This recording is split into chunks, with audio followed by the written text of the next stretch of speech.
الحمد لله الذي غرس لنا شجرة طيبة أصلها ثابت وفرعها في السماء، والصلاة والسلام على رسولنا الذي بنى لنا بيتا صيته في الآفاق والأنحاء، وعلى آله وأصحابه النجباء. أما بعد فقد قال الله تبارك وتعالى في كتابه المجيد والفرقان الحميد: أعوذ بالله من الشيطان الرجيم. بسم الله الرحمن الرحيم. ولا تقف ما ليس لك به علم، إن السمع والبصر والفؤاد كل أولئك كان عنه مسؤولا. وعن أبي هريرة رضي الله تعالى عنه قال: قال رسول الله صلى الله عليه وسلم: إياكم والظن، فإن الظن أكذب الحديث، أو كما قال النبي صلى الله عليه وسلم. صدق الله العظيم وصدق رسوله النبي الكريم، ونحن على ذلك لمن الشاهدين والشاكرين، والحمد لله رب العالمين.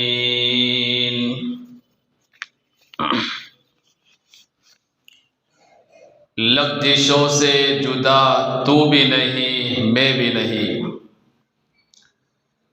غلطیوں سے جدا تو بھی نہیں میں بھی نہیں، دونوں انسان ہیں خدا تو بھی نہیں میں بھی نہیں. تو مجھے اور میں تجھے الزام دیتے ہیں، مگر اپنے اندر جھانکتا تو بھی نہیں میں بھی نہیں. چاہتے دونوں بہت ایک دوسرے کو ہیں، مگر یہ حقیقت مانتا تو بھی نہیں میں بھی نہیں. مصلحت نے کر دیا دونوں میں پیدا اختلاف، مصلحت نے کر دیا دونوں میں پیدا اختلاف، ورنہ فطرت کا برا تو بھی نہیں میں بھی نہیں. غلط فہمیوں نے کر دی دونوں میں دوریاں پیدا، غلط فہمیوں نے کر دی دونوں میں دوریاں پیدا، ورنہ برا تو بھی نہیں میں بھی نہیں. آقائے دو جہاں سرکار دو عالم تاجدار مدینہ حضرت محمد الرسول اللہ صلی اللہ علیہ وسلم رمضان المبارک کے آخری عشرے میں مسجد نبوی میں اعتکاف فرما رہے تھے. آپ کی ازواج مطہرات میں سے ایک زوجہ مطہرہ حضرت ام المؤمنین صفیہ رضی اللہ تعالی عنہا اعتکاف میں نبی سے ملنے آئی. کچھ دیر گفتگو فرماتے رہے نبی کریم صلی اللہ علیہ وسلم زوجہ محترمہ سے. جب گفتگو ہو گئی تو آقائے دو جہاں اپنی زوجہ مطہرہ کو چھوڑنے کے لیے مسجد کے دروازے تک تشریف لائے. اسی درمیان دو انصاری صحابی وہاں سے گزر رہے تھے۔ گزرتے ہوئے ان دونوں انصاری صحابہ نے نبی کریم صلی اللہ علیہ وسلم کو سلام پیش کیا۔ آقا نے سلام کا جواب دیا، وہ تھوڑی دور جا چکے تھے۔ آپ نے فرمایا علی رسلکما، ٹھہرو، خبردار یہ میری بیوی صفیہ بنت ہوئی ہے، تم اس کو کوئی اور عورت مت سمجھ لینا، بلکہ میری اپنی بیوی حضرت صفیہ ہے۔ دو انصاری صحابی حیران ہو گئے، سبحان اللہ یا رسول اللہ، ہم کیسے آپ کے بارے میں برا گمان کر سکتے ہیں کہ یہ آپ کی بیوی نہیں کوئی اور عورت ہے۔ تعجب کی بات، ہم ایسا نہیں کر سکتے۔ انہیں بڑی یہ بات نبی کی شاخ گزری اور بڑی بھاری لگی کہ اللہ کے رسول نے ہم سے یہ جملہ کہا۔ نبی کریم صلی اللہ علیہ وسلم نے فرمایا ان الشیطان یجری من الانسان مجری الدم، سنو شیطان انسان کے اندر خون کی طرح دوڑتا ہے۔ جیسے لہو اور خون انسان کے جسم میں دوڑتا ہے، جہاں وہ رکا انسان ختم ہو جاتا ہے، ویسے ہی شیطان انسان کے جسم میں دوڑتا رہتا ہے۔ میں نے تمہارے سامنے صفائی اس لیے بیان کی تاکہ شیطان تمہارے دلوں میں وسوسہ ڈال دے، تمہارے دلوں میں بدگمانی ڈال دے اور تم میرے بارے کے اندر بدگمان ہو جاؤ۔ اس لیے میں نے صفائی پیش کی کہ یہ میری بیوی صفیہ ہے۔ واقعی بدگمانی کرنا یہ بڑی سخت غلطی اور سنگین گناہ اور جرم ہے۔ نبی کریم صلی اللہ علیہ وسلم نے امت کو بدگمانی کرنے سے پرہیز کرنے کا حکم دیا ہے، پرہیز کرنے کا حکم دیا، وہیں پر سامنے والے کو بدگمانی کا موقع ملے ہی نہیں، اس کی بھی ترغیب فرمائی جیسے اس واقعے میں ہے کہ ہم ایسا کام ہی کیوں کریں کہ سامنے والا بدگمان ہو جائے۔ میں اگر جا کر درگاہ پر بیٹھ جاؤں، حالانکہ بیٹھنا گناہ نہیں ہے، لیکن دوسروں کے لیے بات کرنے کا موقع ملے گا، سماج میں چرچے ہوں گے کہ ایک عالم ہو کر درگاہ پر بیٹھا ہوا ہے، پتہ نہیں وہاں ماتھا ٹیکنے گیا ہے، شراب کی دکان کے اندر سے آدمی نکلے گا۔ ہم کیوں لوگوں کو موقع دے کہ وہ ہمارے بارے میں بدگمان ہو جائیں۔ نبی کریم صلی اللہ علیہ وسلم نے اپنے اس فعل سے یہ امت کو پیغام دیا کہ سامنے والا اگر بدگمان ہو سکتا ہو تو فوراً اس کی صفائی پیش کر دو۔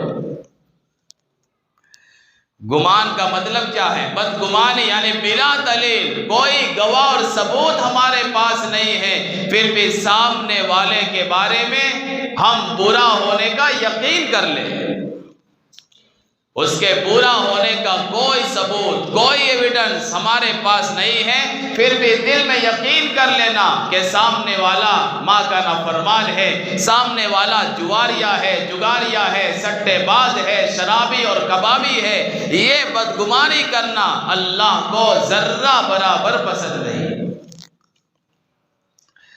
حضرت ابو ہریرہ رضی اللہ تعالیٰ عنہ فرماتے ہیں نبی کریم صلی اللہ علیہ وسلم نے فرمایا ایاکم والظن فإن الظن اکذب الحدیث، کہ بدگمانی سے اپنے آپ کو بچاؤ، اس لیے کہ بدگمانی سب سے بڑا جھوٹ ہے، سب سے بڑا جھوٹ بدگمانی ہے، اور بدگمانی سے حاصل کچھ نہیں ہوتا۔ ان الظن لا یغنی من الحق شیئا، کہ حق کے مقابلے میں بدگمانیاں دھری کے دھری رہ جاتی ہے اور حق سامنے آ کر رہتا ہے۔ یہی تو بدگمانی تھی کہ جس بدگمانی نے ام المؤمنین امی جان حضرت عائشہ صدیقہ رضی اللہ عنہا کو کئی دنوں تک پریشان رکھا، منافقوں نے آپ پر زنا کی تہمت لگائی، بس پھر کیا تھا، سیدھے سادے صحابہ حضرت مصطح رضی اللہ تعالیٰ عنہ ہو یا حسان رضی اللہ تعالیٰ عنہ ہو، یہ بھی بدگمان ہو گئے اور وہ بھی اس تہمت کے اندر شریک ہو گئے۔ ام المؤمنین امی جان عائشہ کو اسی بدگمانی نے پریشان کیا، لیکن بدگمانی کرنے والوں کو کیا ملا؟ کچھ نہیں ملا۔ اللہ نے آسمان سے زمین پر ان کی برات کا اعلان اور فرمان جاری کیا، اور بدگمانی کرنے والوں کی بدگمانی دھری کی دھری رہ گئی۔ اس لیے کسی کے بارے میں بدگمان ہونا یہ صحیح بات نہیں ہے، قرآن نے اسے ناپسند قرار دیا ہے۔ ایک طرف خلیفہ رابع حضرت علی مرتضی حیدر کرار رضی اللہ تعالیٰ عنہ ہے، دوسری طرف نبی کریم صلی اللہ علیہ وسلم کی چہیتی بیوی حضرت امی جان عائشہ صدیقہ رضی اللہ تعالیٰ عنہا ہے۔ دونوں آمنے سامنے لڑائی کے لیے تیار ہے، لیکن بڑوں نے بیچ میں آ کر جو ہے صلح صفائی کے لیے تیاری کروا دی۔ رات کو طے ہو گیا کہ ہم صبح کے اندر جو ہے صلح اور صفائی کر لیں گے، لیکن جو سبائی لوگ تھے جو علی کو عائشہ سے لڑوانا چاہتے تھے، امی جان عائشہ کو علی سے لڑوانا چاہتے تھے، وہ دو گروہ کے اندر بٹ گئے۔ کچھ لوگ علی کے جو ہے فوج کے اندر چلے گئے، کچھ لوگ عائشہ کی فوج میں شامل ہو گئے۔ کچھ سبائیوں نے یہاں سے پتھر ادھر مارے، اور کچھ عائشہ کے اندر شامل سبائیوں نے پتھر علی کی فوج پر مارا۔ دونوں بڑی ہستیوں کو یہ سمجھنے کا موقع ہی نہیں ملا کہ کیا ہو رہا ہے۔ علی نے سمجھا کہ امی جان عائشہ کے ساتھیوں نے حملہ کر دیا، اور امی جان عائشہ نے سمجھا کہ علی کے حواریوں نے حملہ کر دیا۔ پھر کیا تھا، جنگ جمل نمودار ہو گئی، اور ہزاروں مسلمانوں کی تلوار کے نیچے آ کر جنت جو روانہ ہو گئے، شہید ہو گئے۔ اس سے کس کا نقصان ہوا؟ صحابہ اور مسلمانوں کا اور امت مسلمہ کا ایک بہت بڑا نقصان ہو گیا، اسی غلط فہمی اور بدگمانی پر۔ لڑائی کرنے والے کوئی اور لوگ تھے، لڑائی کروانے والے اور لوگ تھے، لیکن سمجھنے کا موقع نہیں ملا۔ اس لیے موقع دیکھنے کی ہمیں ضرورت ہے، موقع شناس بننے کی ضرورت ہے، مزاج شناس بننے کی ضرورت ہے کہ ہم کسی کے بارے میں بدگمانی کر رہے ہیں تو کیا وہ صحیح ہے کہ نہیں ہے۔ اگر کسی آدمی کے بارے میں معلومات ملے کہ وہ بے نمازی ہے، وہ شراب پیتا ہے، وہ جگار کھیلتا ہے، تو اس پر اپنی رائے قائم کرنے سے پہلے اپنے آپ کو عذاب خدا سے ڈرائیں۔ کیوں؟ اگر یہ بات جھوٹی نکلی تو پھر ہم سے سوال قیامت کے میدان میں ہوگا۔ وَلَا تَقْفُ مَا لَيْسَ لَكَ بِعِلْمٍ، جس انسان کے بارے میں تجھے تحقیق ہی نہیں ہے اس کے پیچھے کیوں پڑ رہا ہے۔ إِنَّ السَّمْعَ وَالْبَصَرَ وَالْفُؤَادَ، چاہے جو ہے کان ہو، چاہے آنکھ ہو، چاہے دل ہو، كُلُّ أُولَئِكَ كَانَ عَنْهُ مَسْئُولًا، اللہ کان سے بھی سوال کرے گا، آنکھ سے بھی سوال کرے گا، دل سے بھی سوال کرے گا۔ اور کان کا تذکرہ پہلے اس لیے کیا کہ ساری فطروں کی جڑ یہی کان ہے، سارے گناہ جرم اور وجود میں آتے ہیں وہ سنی سنائی باتوں پر وجود میں آتے ہیں۔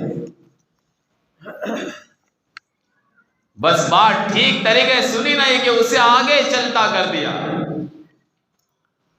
یہ ساری باتیں غلط فہمی پر، بدگمانی پر مبنی ہوتی ہے۔ اس سے قرآن کریم نے فرمایا کہ بدگمانی کرنے کے پیچھے مت پڑو۔ بدگمانی اتنا سنگین جرم ہے کہ یہ خود کو تو برباد کرتی ہے، لیکن دو بھائیوں کے اندر جھگڑا کرا دیتی ہے۔ ایک بھائی نے دوسرے بھائی کے بارے میں برا سنا، بدگمان ہو گیا، اب اس نے بولنا چھوڑ دیا، بات کرنا چھوڑ دیا۔ ساس اور بہو آپس کے اندر بدگمان ہو گئے، وہ آپس کے اندر لڑ بھڑے، اور بھائی اور بہن آپس کے اندر بدگمان ہو گئے، وہ آپس کے لڑائیاں شروع ہو گئی، بولنا چھوڑ دیا، بات کرنا چھوڑ دیا۔ اور جہاں شوہر اپنی بیوی سے بدگمان ہوا اور بیوی اپنے شوہر سے بدگمان ہوئی، پھر کیا ہوتا ہے؟ بات بات پر لڑائیاں، بات بات پر جھگڑے، خاندان تک جھگڑے پر اتر آتے ہیں، اور پھر منٹوں کے اندر ہنستا کھیلتا گھر اجڑ کر رہ جاتا ہے۔ یہ سارا بدگمانی کی بنیاد پر وجود میں آتا ہے۔ اس لیے کسی کے بارے میں بدگمانی ہو تو اپنی کوئی رائے قائم نہ کرے، بلکہ جب تک تحقیق سامنے آئے اپنی زبان سے اس کے بارے میں کوئی شبد نہ بولے۔ اور بدگمانی آتی ہے بری صحبت سے، بروں کی صحبت میں بیٹھ کر بری عادتیں آتی ہے، بدگمانیوں کی عادت آتی ہے، اس لیے بروں کی صحبت اختیار نہ کرے، نیک لوگوں کی صحبت اختیار کرے۔ حضرت بشر بن حارث رحمت اللہ علیہ فرماتے ہیں صحبت الاشرار تورث سوء الظن بالاخیار، بروں کی صحبت اچھوں سے بدگمان کر دیتی ہے۔ جہاں برے لوگوں کے ساتھ بیٹھے تو اچھے لوگوں کے بارے میں بدگمانیاں شروع ہو جاتی ہے، کیونکہ خود تو اچھے بن نہیں سکے، جو اچھے ہیں اسے بھی برا کہہ رہے ہیں، خود کی ٹوپی صحیح نہیں کر سکے، ٹیڑھی ہے، تو سیدھی ٹوپیوں کو ٹیڑھا کرنے میں لگ جاتے ہیں۔ خود کے پاس کوئی نماز نہیں، زکوٰۃ نہیں، روزہ نہیں، اور دوسروں پر گنہگار ہونے کے فتوے لگائے جاتے ہیں۔ اسے فرمایا بروں کی صحبت میں بیٹھو گے تو پھر بدگمانی کی عادت ضرور آئے گی، اس لیے بروں کی صحبت سے اپنے آپ کو بچانے کی فکر کرے۔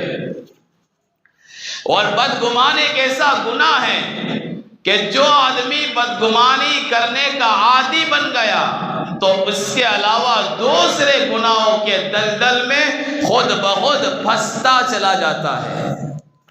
کسی کے بارے میں اسے معلوم ہوا کہ وہ جگاریہ ہے، اتنا معلوم ہوا، اب وہ اس کی ٹوہ میں لگے گا، جاسوسی کرا، دیکھ کرا جو تالاب پر رکھتوں سے، اب اس کو دیکھنے کے لیے بھیجا، اب واقعی وہ گیا اور جگار کھیلتے مل گیا، اب تو بات پکڑ میں آ گئی، اب جہاں 2-3 کے ساتھ بیٹا، دیکھا اس کو تالاب پر بیٹھ کر جگار کھیل رہا تھا، پہلے بدگمانی کی، پھر جاسوسی کروائی، پھر اپنی مجلس کے اندر اس کی غیبت کی۔ قرآن کریم نے پہلے پگدیے پر ہی بیل لگا دیا کہ غیبت کی جو ہے پہلا پگدیا یہ بدگمانی کرنا ہے، اس سے رک جاؤ۔ یا ایھا الذین آمنوا اجتنبوا کثیرا من الظن ان بعض الظن اثم ولا تجسسوا ولا یغتب بعضکم بعضا۔ غیبت کی نوبت بدگمانی سے آتی ہے، بدگمانی ہوگی پھر اس کے پیچھے پڑ جائیں گے کہ اس کا کوئی جرم ہمارے ہاتھ لگ جائے، کوئی چھیڑا ہمارے ہاتھ لگ جائے تو پھر کھچم تاری کریں۔ قرآن کریم نے منع کر دیا، غلط فہمی اور بدگمانی کرنے کی تمہیں اجازت ہی نہیں ہے۔ اسے قرآن کریم نے بہت شاندار یہ نقشہ کھینچا ہے کہ بدگمانی سے بچو گے تو غیبت تمہاری مجلسوں میں نہیں ہوگی، تمہاری مجلسیں غیبت سے پاک اور صاف ہوگی۔ اس لیے ہم دوسروں کے عیب تلاش کرنے کے بجائے عیب چھپانے کی کوشش کریں، عیب چھپانے کی۔ نبی کریم صلی اللہ علیہ وسلم نے فرمایا من ستر عورت اخیہ ستر اللہ عورتہ یوم القیامہ، جس نے اپنے بھائی کے عیب کو چھپا دیا اللہ روز قیامت اس کے عیب کو چھپائیں گے۔ ومن کشف عورت اخیہ المسلم کشف اللہ عورتہ بها فی بیت عورتہ حتی یفضحہ بها فی بیتی۔ اور اگر مسلمان کے عیب کو کھولا اللہ اس کھولنے والے کو اس کے گھر بیٹے رسوا کر ڈالیں گے۔ دوسروں کے عیب کھولنے کی ہمیں عیب کھولنے بڑا مزہ آتا ہے، لیکن پھر ایسے جرم میں پھنستے ہیں کہ پھر دنیا کے سامنے آدمی ننگا ہو جاتا ہے۔ اسے نبی کریم صلی اللہ علیہ وسلم نے فرمایا کہ دوسروں کے عیب چھپانے کی عادت ڈالو، دوسروں کے عیب کو کھولنے کی عادت مت بناؤ۔ اس سے ہمیں حکم ہے کہ ستر پوشی کی جائے، پردہ پوشی کی جائے، پردہ دری نہ کی جائے۔ اگر کسی کو روتا ہوا دیکھے دعا کے اندر تب بھی اسے ریاکار نہ سمجھے۔ ہماری عادت ہے، خود تو روتے نہیں، خود تو دعا مانگتے نہیں، جمعہ کے دن جلدی آ گئے، مغرب سے پہلے کوئی بیچارہ کونے بیٹھ کر رو رہا ہے، دل میں خیال آیا ریاکار ہے۔ دکھاوے کے لیے رو رہا ہے۔ حضرت مکحول دمشقی فرماتے ہیں اگر تم کسی کو روتا ہوا دیکھو تو خود رو۔ اور آگے فرماتے اس لیے کہ میں نے ایک مرتبہ کسی کو روتا ہوا دیکھا، دل میں خیال آیا کہ ریاکار ہے، اس کا انجام یہ ہوا کہ 1 سال تک میں خود رونے سے محروم ہو گیا۔ 1 سال تک میں خود رونے سے محروم ہو گیا۔ آج اللہ معاف فرمائے ہم سب کو کہ ہم دوسروں کے بارے میں بہت جلد فیصلہ کرتے ہیں، بہت جلد ججمنٹ لے لیتے ہیں، بہت جلد فیصلہ کر لیتے ہیں کہ وہ برا آدمی ہے، گنہگار آدمی ہے، اللہ کا نافرمان آدمی ہے۔ کبھی اپنے اندر جھانک کر دیکھیں تو معلوم ہوا کہ سب سے بڑا گنہگار تو میں ہوں۔ افریقہ کا ایک واقعہ ہے، افریقہ کے ملک کے اندر ایک حافظ قرآن عالم شریعت کسی مسجد کا امام مقرر ہوا۔ محلے والے اتنے دلدار تھے کہ وہ اپنے مسجد کے امام کا بڑا احترام کرتے تھے، اور ہر محلے کا ہر آدمی یہ چاہتا تھا کہ میں امام صاحب کو اپنے گھر لے جا کر کھانا کھلاؤں، اور خاص طور پر ماہ رمضان المبارک میں۔ چنانچہ ایک مقتدی نے امام صاحب کو دعوت دی کہ حضرت آج مغرب کے بعد اب ہمارے دولت کدے پر تشریف لائیں اور کھانا تناول فرمائیں۔ امام صاحب نے دعوت قبول کر لی۔ مغرب کے بعد امام صاحب پہنچے تو بڑا شاندار استقبال کیا گیا، پرزور پرتپاک کیا گیا، اکرام کیا گیا، اور کھانے کے دسترخوان پر بٹھا دیا گیا۔ امام صاحب جب کھانے سے فارغ ہوئے تو میزبان کو دعائیں دی برکت کی، رحمتوں کی، اور جو ہے واپس مسجد چلے گئے۔ اس میزبان کی بیوی نے جب مہمان خانے کوئی صفائی اور ستھرائی کے لیے وہ تیار ہوئی اور مہمان خانے کو صاف کیا، اس کی صفائی کی، تو اسے یاد آیا کہ مہمان خانے میں جو ایک کاؤنٹر تھا، میز تھا، اس پر میں نے کچھ رقم رکھی تھی، وہ رقم اب موجود نہیں ہے۔ وہ دوڑتی ہوئی اپنے شوہر کے پاس آئی اور کہا کہ کاؤنٹر پر جو رقم تھی وہ آپ نے لی؟ کہا کہ نہیں۔ اب سیدھا خیال بیچارہ امام صاحب کے پیچھے گیا کہ اگر کاؤنٹر پر رقم جو رکھی ہوئی تھی آپ نے نہیں لی تو پھر کہاں چلی گئی؟ پورا گھر چھان مارا۔ اور جہاں تک بچے کا سوال ہے، وہ تو دوسرے کمرے میں تھا، اپنے پارنے میں، اپنے جھولے میں تھا، وہ کیسے لے سکتا ہے اتنا معصوم سا بچہ؟ دونوں نے فیصلہ کر لیا کہ رقم اٹھائی ہے تو امام صاحب نے ہی اٹھائی ہے۔ پہلی بدگماری۔ بس یہ سوچتے ہوئے میزبان صاحب بڑے غصے میں آ گئے اور کہا کہ کتنے پیار سے، کتنے اکرام کے ساتھ، کتنے احترام کے ساتھ گھر پر بلایا تھا، اتنا شاندار کھانا کھلایا، پلایا، اکرامیہ دیا، اور جو ہے ہماری رقم اٹھا کر چلے گئے۔ یہ سوچ کر اسی پر مہر لگا دی کہ رقم امام صاحب نے لی۔ اب مسجد میں آیا، اب امام صاحب سامنے سے آ رہے ہیں تو راستہ کاٹ رہا ہے میزبان تاکہ سلام نہ کرنا پڑے۔ یوں کرتے کرتے 1 سال گزر گیا اور امام صاحب سے سلام دعا چھوڑ دی، اسی اپنی بدگمانی کی بنیاد پر۔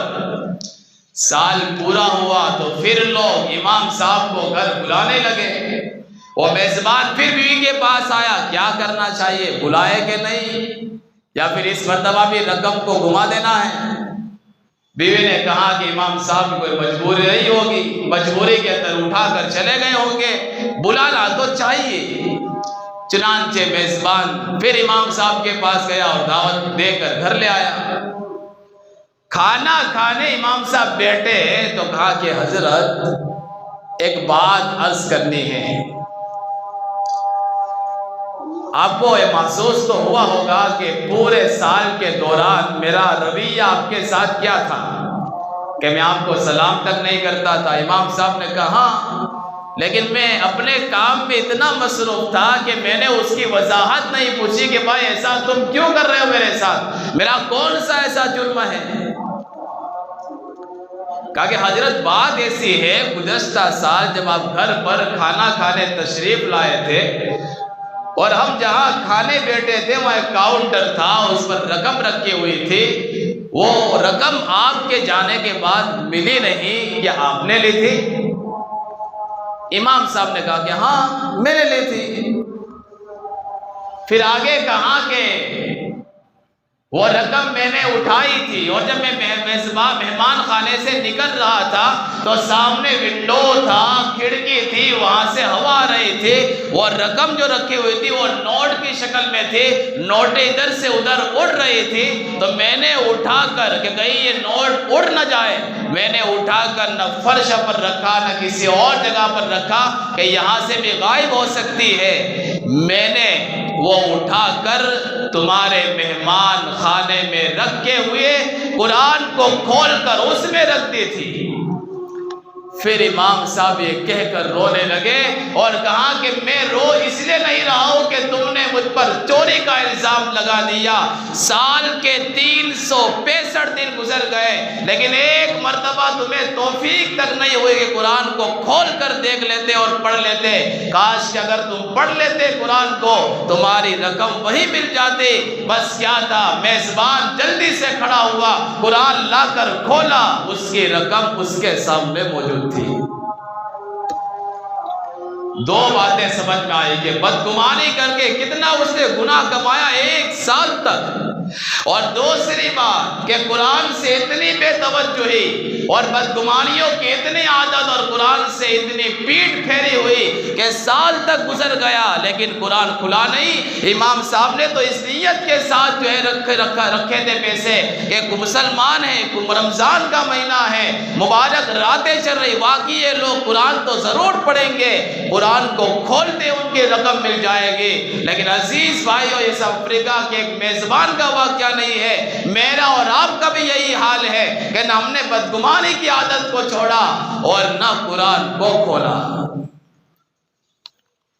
اس لیے ضرورت ہے کہ بدگمانی سے اپنے آپ کو بچائیں، اور خاص طور پر جب اپنے دشمن کی کوئی بات ہم تک پہنچے تو بڑی جلدی ہم بدگمان ہو جاتے ہیں، خالہ کرو جیسے، کیوں؟ ہمارا سب سے بڑا دشمن ہے، اس لیے دشمن کی ہر اچھی بات آدمی اسے بھی برا بنا دیتا ہے۔ اس لیے بدگمانی سے بچانا اپنے آپ کو بہت ضروری ہے تاکہ جاسوس کی عادت نہ آئے، غیبت کی عادت نہ آئے۔ اللہ سے دعا ہے کہ غیبت سے، جھوٹ سے، فریب سے، بدگمانی سے ہماری حفاظت فرمائے، اور ہر مسلمان کے ساتھ ہمیں حسن ظن یعنی اچھا گمان لگنے کی توفیق نصیب فرمائے۔ آمین وآخر دعوانا ان الحمدللہ رب العالمین۔